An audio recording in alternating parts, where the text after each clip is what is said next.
Olá, amigos. Mais uma vez, muito obrigado por sua audiência, pelo seu prestígio, principalmente. Voltamos com o nosso ACS na TV, patrocínio da Unimed Santos, a maior cooperativa médica do Brasil, aliás, pioneira. Recentemente, aliás, comemorou 50 anos de existência e é um modelo para o Brasil. Mais uma vez, muito obrigado à Unimed pelo prestígio e principalmente pelo apoio institucional. Nosso programa de hoje, mais uma vez, nós vamos falar diretamente também de Porto. Afinal, Porto é a grande mola propulsora da nossa cidade, da nossa região e também do nosso país. Afinal, 30% da balança comercial passam por aqui. Então, Porto é sempre importante em termos de geração de riqueza, geração de divisas e principalmente geração de empresas. Hoje nós vamos falar especificamente sobre direito marítimo. É um tema difícil? Confesso que é, mas é um tema super interessante que interessa a você também. Você vai ver ao longo do programa que é, sem dúvida alguma, um tema muito importante. Envolve até bagagem, por exemplo. Bagagem está envolvida no direito marítimo. Se eu estiver errado, o nosso entrevistado vai me corrigir depois. E o entrevistado de hoje, Rodrigo Zanetti, amigo, advogado, ele que também é coordenador da Câmara Setorial de Assuntos Aduaneiros e Portuários da nossa Associação Comercial de Santos. Antes de dar as boas-vindas ao Zanetti, registrar aqui nos nossos estúdios a presença do senhor Zanetti. Nem sabia como era o prenome dele, peço desculpas, mas que é mais conhecido como Zanetti. João Luiz Zanetti, um abraço, João Luiz, muito obrigado aqui pela presença. É o pai prestigiando o filho. Acho que está com um bom apoio, não está, Rodrigo? Ótimo, né? Tá bem protegido? Estou bem protegido. Pai é sempre assim, né? Pai é pai, Eu sou né? pai assim também, é 24 horas por dia, né? Pior que a gente vai crescendo, os filhos vão crescendo, e a gente, eu pelo menos não acredito, seu pai também não deve acreditar. Os pais, normalmente, são sempre crianças. São sempre crianças, né? Eternamente crianças. Minha filha viajou recentemente, eu disse, chegou no aeroporto, faz isso, tal, não faz isso, faz aquilo, ela disse, pai, eu tenho 20 anos. Ainda levei uma bronca, viu, Zé? Ainda levei uma bronca, não é assim? Tenho 20 anos, É verdade. Bom, vamos falar de direito marítimo.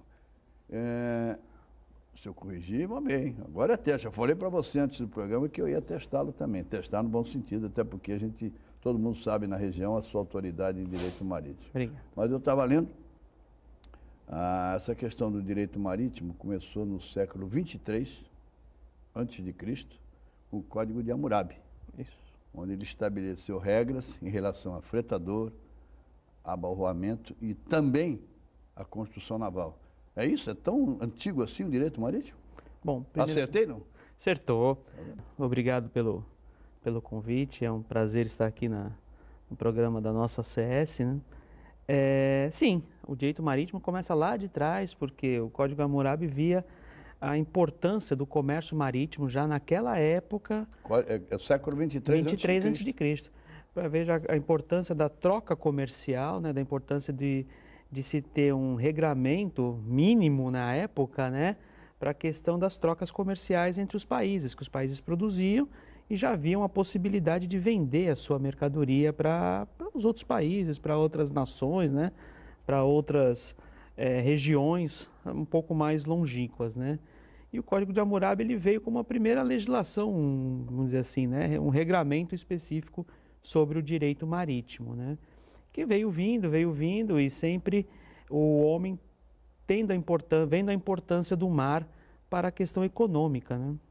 Agora, Rodrigo, eu li também que em 1999, me chamou a atenção, mas antes dessa questão, isso é uma questão mais próxima, vou deixar para depois, antes dessa questão, lógico, direito marítimo significa que nós estamos falando de direito pessoal, direito empresarial principalmente. O que é o direito marítimo? Qual é a amplitude dele?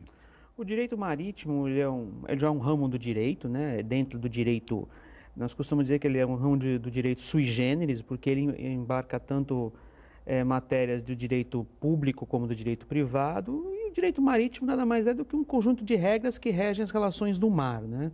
Que relações do mar são essas? Relações envolvendo o que a gente chama de tráfico marítimo, né, que é o comércio marítimo, tudo que envolve comércio, negociação, formas de negociações entre importadores e exportadores, está entre o tráfico marítimo, a parte do tráfego marítimo, né, que é a parte do transporte marítimo, né, que é de suma importância. Hoje o transporte marítimo representa mais de 80% das trocas comerciais mundiais. existe uma preocupação muito grande sobre a evolução do transporte marítimo, né?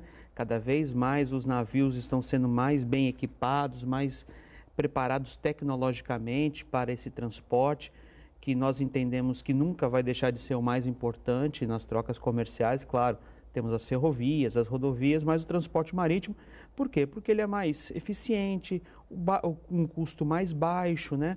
E cada vez mais preparado para transportar mais mercadorias.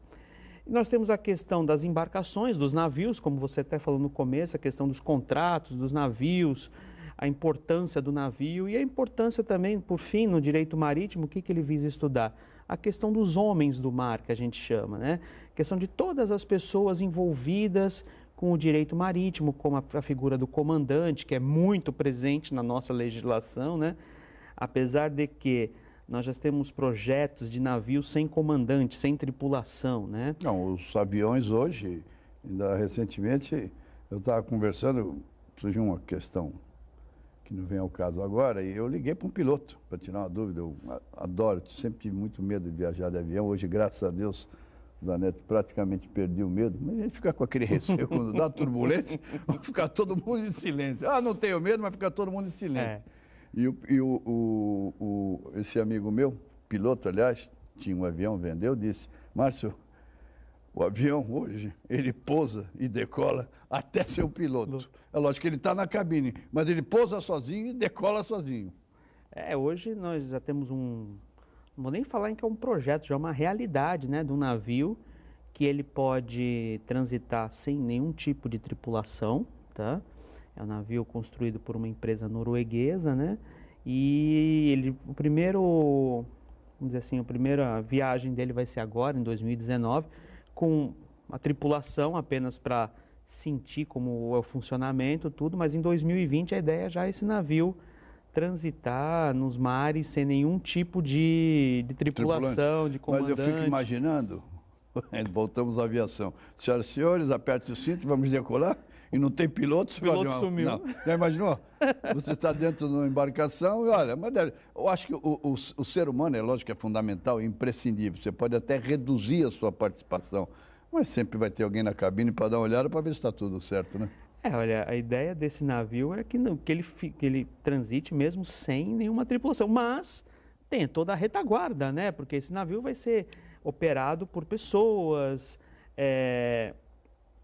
que irão controlar o seu trânsito.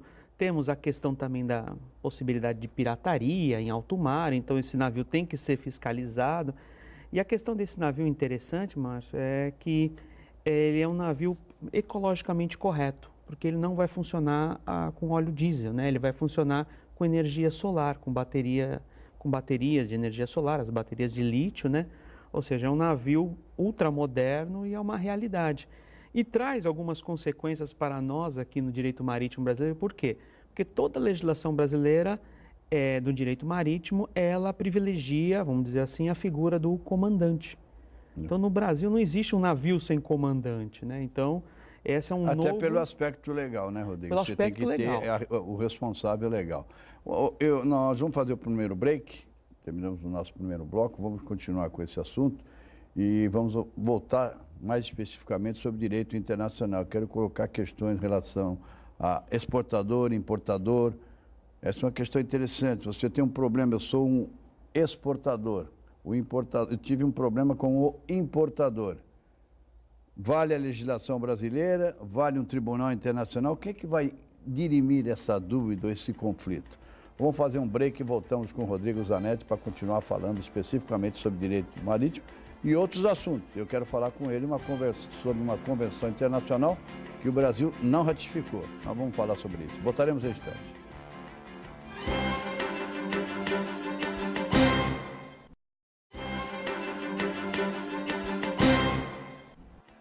Voltamos com o nosso ACS na TV, o convidado de hoje, o amigo também, Rodrigo Zanetti, ele que é coordenador da Câmara Setorial de Assuntos Aduaneiros e Portuários da nossa Associação Comercial de Santos. Tema central, direito marítimo, e terminando o bloco, deixei essa questão no ar. Dois pontos, Rodrigo. Exportador e um importador, sendo que este importador, obviamente, é uma empresa estrangeira. Há um conflito sério nessa relação de comércio exterior, essa operação de comércio exterior. O que prevalece, quem decide esse conflito? É um tribunal nacional, por, digamos, estar em águas brasileiras, ou é um tribunal internacional? Bom, primeiramente você tem que analisar se existe um contrato e o que o contrato diz, o chamado foro de eleição, né? Muitas vezes, pela dinamicidade do comércio exterior, esses contratos não são feitos, né? Então, a questão comercial envolvendo, ela pode ser, pela legislação brasileira, pelas leis de introdução às normas de direito brasileiro, permite que essa discussão seja feita em território nacional, tá? Ou possa ser levada, inclusive, dependendo das negociações, para uma Câmara de Arbitragem Internacional. Mas uma Câmara Internacional no país ou fora do país? Pode ser fora do país. Pode ser fora do país. Mas tem que estar convencionado em contrato? Tem que estar convencionado em contrato. É. Sempre lembrando que a relação entre exportador e importador, ela é vinculada também pelas regras dos Incoterms, né, dos termos de comércio internacional. Mas aí é responsabilidade pelo trânsito. Agora, a responsabilidade pela consecução do contrato, isso tem que ser analisado. Se existe um contrato especificamente redigido, que não vou falar que é raro, mas assim, não é a prática, ou aplicação da lei do país, do exportador ou do importador. O Brasil, ele abarca, como eu falei, pelas essas leis, a possibilidade de ser julgado aqui. Mas as grandes questões de comércio marítimo são levadas para o Tribunal Internacional Arbitral, né? Eu falei há pouco sobre essa Convenção Internacional de 99, Convenção Internacional de Arresto, se eu não me engano, me corrija, por favor, você é o especialista. E que o Brasil não ratificou. O que é essa convenção e por que o Brasil não ratificou? Olha, essa convenção, ela trata sobre a questão dos arrestos de navios, né? O que é arresto? Só para explicar para o nosso telespectador, desculpe. Arresto de navio é uma prática que pode ser adotada por um credor, por exemplo, né? Que tem um crédito contra o navio, por exemplo, um fornecedor de navio que fornece suprimentos. Aí o navio ancora aqui, atraca aqui, ele entra na justiça, arresta, segura o navio aqui, é isso? Isso. Seria uma tradução simplista? Prende o navio aqui, né? O fornecedor de navio fornece, o navio não paga, vamos dizer assim, e o que resta para esse fornecedor de navio, por exemplo, né? É a questão de prender esse navio aqui, né? Ou seja, aí precede uma medida judicial, obviamente. Precede uma medida judicial, né?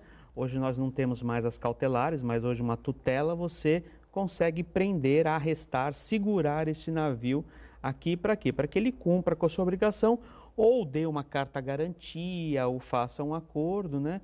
Para que ele possa continuar a sua viagem, né? Mas é um meio de coerção para quê? Para que haja o pagamento. E essa convenção fixou, como toda convenção, né, ela dá uma norma geral sobre a questão do arresto. Só que aqui no Brasil não foi recepcionado ainda, né, vamos dizer assim, porque sempre pode ser recepcionado, porque o Brasil encontrou algumas incongruências, algumas falhas na legislação que... Por isso não ratificou? Por isso que não ratificou, porque atingem principalmente as transportadoras marítimas, né? Que às vezes podem se ver, por questões mínimas, ter arrestado um navio. E um navio parado é um prejuízo enorme, né? Então, milhares de dólares. Milhares de dólares. Um navio parado é uma questão muito maior que, por exemplo, um container parado, né? Então... Agora, Rodrigo, outros países também não ratificaram ou foi só o Brasil? Não, somos uma exceção. Não, outros países também não ratificaram, né? Por exemplo, os Estados Unidos, eles estão analisando também, ainda não ratificaram, né? E alguns países da Europa que agora não me recordo, mas eu sei que ainda não é uma legislação totalmente ratificada no mundo, né? E o Brasil está, consequentemente, com certeza deve estar trabalhando esse assunto para eventualmente ser um signatário futuro ou não. Sim, sim. O Brasil, ele é muito reticente nos acordos internacionais, nas convenções, né? Nos acordos, grandes acordos internacionais relativos ao mar, né? Então, Convenção de Haia, o Brasil, Haia-Visby, né? Que a gente chama, o Brasil não assinou, ou seja... O Brasil tem uma participação muito grande no transporte, na questão judiciais, legais, dentro da área marítima, e o Brasil é muito cauteloso ao assinar algumas convenções. E do arresto, com certeza, é uma delas. Bom, você como advogado especialista em direito marítimo, e aí envolvendo mais diretamente o nosso Porto de Santos, há muitos casos aqui de direito de disputa envolvendo o direito marítimo e principalmente o Porto de Santos? Ah, sim, né? Porque quando a gente fala em direito marítimo também, né? Ou vou dizer que não é uma vertente, mas está intimamente ligado com uma questão do direito portuário e do direito aduaneiro, né? Então, por exemplo, questões de importação, exportação, questões de, a gente tem muito aqui no Porto de Santos, questões de sobrestadia de container, a famosa demurrage, a questão de importador que não paga armazenagem, né, que é cobrada pelos terminais portuários, questão de agentes de carga que não entregam o conhecimento de embarque marítimo por falta de pagamento, ou pagamento a menor, ou agente de carga que não pagou lá fora o transportador marítimo e o importador necessita desse conhecimento de embarque para realizar a importação, muitas questões comerciais. E nós temos também, né, isso nós estamos falando de questões mais ou menos privadas, né, entre importador, exportador, agente de carga, os NVOCCs, os operadores de navio operadores de carga sem navio, né, vamos dizer assim, né, o Non-Vessel Operator Common Carrier. E também temos a questão do ente público, né, que participa bastante das operações de importação, exportação, a alfândega, que muitas vezes atua de forma abusiva, então abre-se um caminho para o direito marítimo atuar. Nós temos os órgãos também, por exemplo, Capitania dos Portos, que atua também de forma veemente na questão do segurança marítima, ou seja, dentro do direito marítimo abre-se um campo de atuação fantástico, né? E abre-se a possibilidade de quem quiser atuar. Por exemplo, eu acho que um tema muito interessante hoje é a questão da arbitragem marítima, tá? Porque hoje cada vez mais as questões marítimas estão mais técnicas, então nós temos que desafogar um pouco o judiciário está bem. Isso acontece no dia a dia do direito, né? A Câmara de Arbitragem hoje já é uma realidade, né? Vários negócios hoje, em vários contratos, as empresas já incluem a possibilidade de recorrer a uma Câmara de Arbitragem. Isso, eu queria até Normalmente a justiça demora 8, 9, 10, 15, até 20 anos. E uma Câmara de Arbitragem se resolve até uma grande questão em 2 anos, desde que as partes tenham convencionado isso. Isso é importante até parabenizar a nossa associação comercial. É verdade. Porque nós temos começando a funcionar. Está em fase final, já iniciamos o processo de implantação, bem lembrado da nossa Câmara de Arbitragem, já foi objeto de um programa. E eu tenho certeza que vai ser um sucesso. Até peço licença, Márcio. Por favor. Que dia 29 agora nós temos um congresso de arbitragem marítima no Sindamar, né? Organizado pelo CEBAM, que é o Comitê Brasileiro de Arbitragem Marítima, que envolve vários escritórios, vários juristas aqui no Brasil, né? Ou seja, a questão do direito marítimo é muito ampla, é uma questão...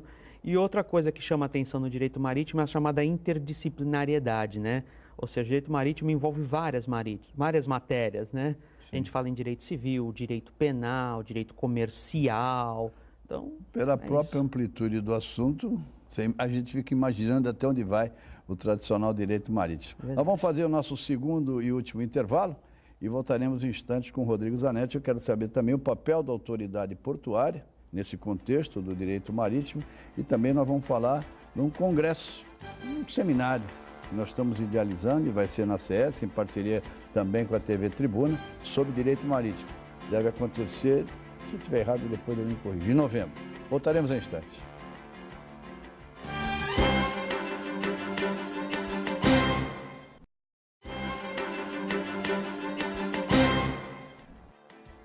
Voltamos com o nosso ACS na TV, entrevistado de hoje, o convidado de hoje, da nossa Associação Comercial, associado também, Rodrigo Zanetti, advogado e especialista em Direito Marítimo. Aliás, Direito Marítimo é o tema central desse nosso programa. Terminamos o segundo bloco. Rodrigo, eu dizia que gostaria de saber do papel da autoridade portuária, mais popularmente, da CODESP, nesse contexto do direito marítimo. Eu entendo que a CODESP toda autoridade portuária tem um papel muito, muito importante nessa questão do direito marítimo, né? Por exemplo, aqui em Santos, a CODESP ela vem cada vez mais atuando na questão de organizar toda a atividade portuária, né? Então, Nós temos a questão da Codesp se preocupando cada vez mais com o transporte marítimo, né? Nós vimos recentemente o anúncio, né, do presidente Oliva sobre a questão do calado dinâmico, né, que é importante para o transporte. Olha, foi uma grande, você lembrou bem, nossa, está sendo muito feliz. Olha, foi a chamada redução do pé de piloto. Vou tentar aqui de uma maneira bem simples de explicar. É a diferença entre o casco do navio e o fundo, mas naquele balançar do navio, não é isso? Isso foi, houve um ganho em termos de calado operacional em cerca de 30 centímetros. Foi uma grande vitória do Porto de Santos. E esse sistema utilizado é DUKC, salvo engano, né? Dynamic Under Keel Clearance. Yes. Né? Oh, yeah. Sim. Yes. Sim. E é um sistema utilizado em vários portos do mundo, né? E pelo que sabe, desde a sua implantação não houve nenhum acidente, né? Nos portos que são aplicados, né? Então, ou seja, é uma preocupação que a autoridade portuária, desculpa, ela está tendo com a questão do transporte marítimo, né? E a Codesp, ela tem também a questão como autoridade portuária da fiscalização das atividades dos terminais, né? Eu entendo que os terminais em Santos eles procuram cada vez mais ser modernos dentro da possibilidade do que nós temos de tecnologia aplicada aqui no Brasil e a questão econômica também, né, que impede às vezes maiores investimentos.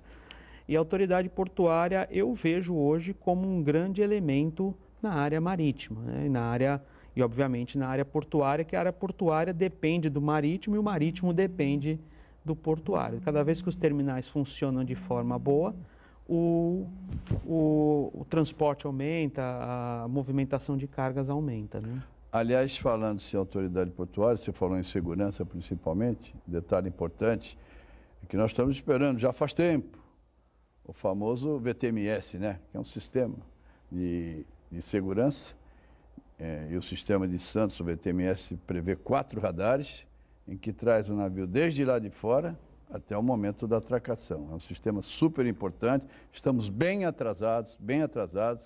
O vencedor foi um consórcio espanhol, liderado por uma empresa espanhola, consórcio Indra. Estamos atrasados, mas há a promessa de que até o final deste ano esse sistema será implantado. Isso é importantíssimo no contexto da segurança, que pode ter, por falta de segurança, causar problemas de direito marítimo. Esse é um detalhe importante. Porque, Márcio, essa questão da autoridade portuária, né, é importante, ela busca cumprir o seu papel na questão da segurança do transporte, porque eu entendo, uma coisa que eu sempre falo na sala de aula, onde eu ministro tudo, que a nossa autoridade aduaneira, vamos dizer assim, a alfândega, ancorada, vamos dizer assim, acobertada pela Receita Federal, vem cumprindo o seu papel de facilitador do comércio exterior, por exemplo, tá? Hoje a Receita Federal ela possui sistemas avançados, nós temos já está em funcionamento a Declaração Única de Exportação, a DUI, que é um sistema que buscou simplificar, buscou facilitar a exportação, a redução de documentos, a conexão com os órgãos que participam da operação. Agora em setembro ou outubro nós temos o DUIMP, né, que é a Declaração Única de Importação, que vai entrar em vigor. Isso. Ou seja, que vai cada vez mais facilitar, né, porque a gente não pode esquecer que o Brasil faz parte de um contexto mundial. E o Brasil tem, inclusive, ele faz parte, né, de um acordo multilateral de comércio, que é o Acordo de Facilitação do Comércio, que já está sendo aplicado. E esse Acordo de Facilitação do Comércio, como o próprio nome diz, é facilitar, simplificar, desburocratizar, padronizar as atividades de comércio exterior em todo o mundo, né? Depois que bem aplicado, o Brasil é um país em desenvolvimento, ele já cumpriu 70% das normas do acordo. A redução, basicamente, hoje uma importação demora 13 dias, a ideia é aplicar o acordo baixar para 8, a exportação de 10 baixar para 7 dias, né? Então, ou seja, essa união entre a autoridade portuária cumprindo a sua atividade, sendo um facilitador das atividades portuárias, a autoridade aduaneira cumprindo a sua função de facilitador do comércio exterior, eu acho que nós temos a união. Agora, só precisamos crescer na parte econômica. Parte econômica, e precisamos melhorar muito a nossa condição de infraestrutura. É inadmissível, digo isso constantemente, um porto da dimensão do Porto de Santos, o maior porto da América Latina. Você tem, bom, só um exemplo, aquele conflito rodoferroviário, lá bem frente ao Armazém 1, aqueles armazéns abandonados do 1 ao 8, não vou nem falar neles, já estão abandonados há séculos, mas quando passa o trem, para a circulação de caminhões. É um absurdo. E hoje as composições estão cada vez maiores, você tem horas de 15 minutos de passagem. Isso se passar apenas uma composição por período. Quando passam 2, você imagina como é que fica a avenida perimetral, principalmente. É inadmissível. E qual é a perspectiva de solução? A curto prazo eu não vejo absolutamente nenhuma, por falta de iniciativa do governo federal, principalmente. Nós estamos caminhando para o encerramento. Eu disse que em breve, em novembro, dias 28 e 29, lá na Associação Comercial de Santos, nós teremos um congresso sobre direito marítimo. Já tem a programação definida? Qual é o foco principal? Então, ainda não. Será no dia 28 e 29 na Associação Comercial. De novembro, não é isso? 28 e 29 de novembro, na Associação Comercial de Santos. Ainda os temas, né, os convidados ainda não estão ainda acertados. A gente tem uma reunião hoje, amanhã temos uma reunião quinta-feira para já começar a acertar a programação. É um congresso que vai ser organizado pela ABDM, que é a Associação Brasileira de Direito Marítimo, seção São Paulo. Nós temos a ABDM Matriz, que é no Rio de Janeiro, mas esse evento será organizado pela ABDM São Paulo, que é presidida pelo Dr. Oswaldo Samarco, o secretário Dr. Marcelo Samarco, e nós estamos organizando este evento para quê? Para discutir os temas mais relevantes do direito marítimo, e com certeza vamos falar de direito aduaneiro e direito portuário, principalmente a questão da regulação, né? A participação da ANTAC, da Autoridade Portuária, e na área aduaneira a participação dos intervenientes do comércio exterior. Você que acompanha, tem interesse no Porto de Santos em participar desse Congresso de Direito Marítimo, eu tenho certeza que vai ser um sucesso e muito importante, repito, em função principalmente do nosso porto. Aí acompanhe as informações por intermédio do nosso grupo A Tribuna. Afinal, o Roberto Santini, que é o presidente da Associação Comercial de Santos, é também presidente da TV Tribuna. Então, com certeza, pela importância do jornal e a TV, também vão reportar informações. E através do nosso site, acs.org.br, você vai ter informações gradativamente. Está em fase ainda de planificação, mas em breve você terá todas as informações e, com certeza, teremos um grande público e um grande debate, porque o assunto é realmente muito importante. Rodrigo, infelizmente, terminou. Quando o programa é bom, passa rápido. Muito obrigado pela sua presença. Eu tenho certeza que discutimos um tema interessante. Tem um advogado que nos acompanha, Roberto Lis Torres, eu mando um abraço. Ele acompanha todo o programa. Ele, como advogado, eu tenho certeza que vai ver esse programa, não uma, 2 vezes, que você sabe que nós temos reprises também ao longo da semana. Então, um abraço ao Lis Torres, nossa audiência diária aqui também. E eu quero também dar um abraço à nossa Lúcia Teixeira. Na última terça-feira fez mais um aniversário. Acho que ela fez 38 ou 39. Parabéns, Lúcia. Rodrigo, um abraço para você, sucesso, muito obrigado pela entrevista e até a próxima oportunidade. Obrigado pela oportunidade. Um abraço.